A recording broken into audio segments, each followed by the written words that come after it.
Have you ever watched someone destroy their career in under 60 seconds? I arrested a rookie cop last summer who thought his badge was a license to act like a fool and learned that some lessons come with permanent consequences. It was 1 a.m. on a Saturday in July, prime time for our downtown district calls. I'd been a detective for 6 years, handling everything from bar fights to armed robberies in our tourist-heavy city center. That night, I was the on-call detective, which meant I was at home in sweatpants when my phone rang. Detective Rivera. The night sergeant sounded uncomfortable. "We have a situation at the Central Station platform, officer involved." My heart sank. Officer injured. Number officer as suspect. 20 minutes later, I arrived at a scene straight out of a bad movie. A crowd had formed a semicircle around two uniformed officers who were restraining a man in civilian clothes, jeans, and a polo shirt soaked with beer. It took me a moment to recognize Officer Tanner, who had graduated from the academy just 3 months earlier. "What happened?" I asked the responding officer. "Multiple witnesses say he jumped onto a 16-year-old kid who was bending down to tie his shoe. Kid's face hit the concrete, broken nose, 2 broken teeth." He lowered his voice. "Tanner tried to flash his badge to walk away, then ran when people confronted him." I looked over at the victim, a teenager with blood-soaked tissues pressed to his face, sitting beside an elderly couple I assumed were his grandparents. The grandmother was crying. The grandfather looked like he wanted to commit murder. Tanner alone. Number double date with his roommate. All 4 of them were at the racetrack all day. Witnesses say they were visibly intoxicated getting off the train. I approached Tanner, who was now sitting on a bench handcuffed. His eyes were unfocused, his speech slurred. "Officer Tanner, I am Detective Rivera.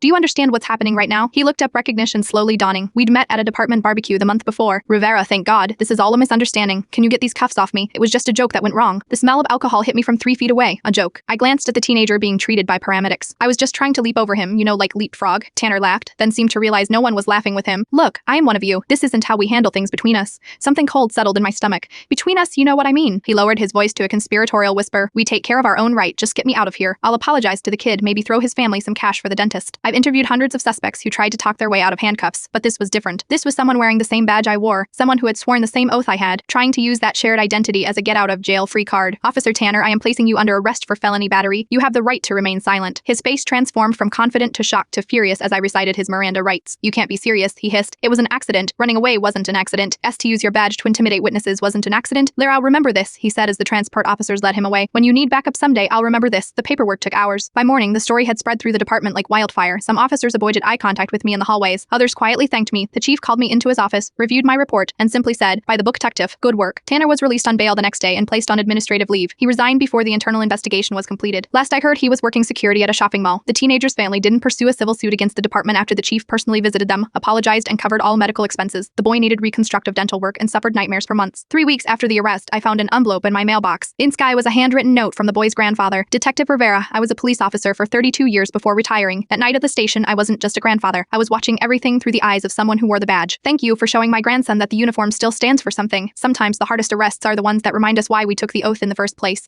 A badge isn't armor against consequences. It's a promise that no one is above the law, especially those sworn to uphold it."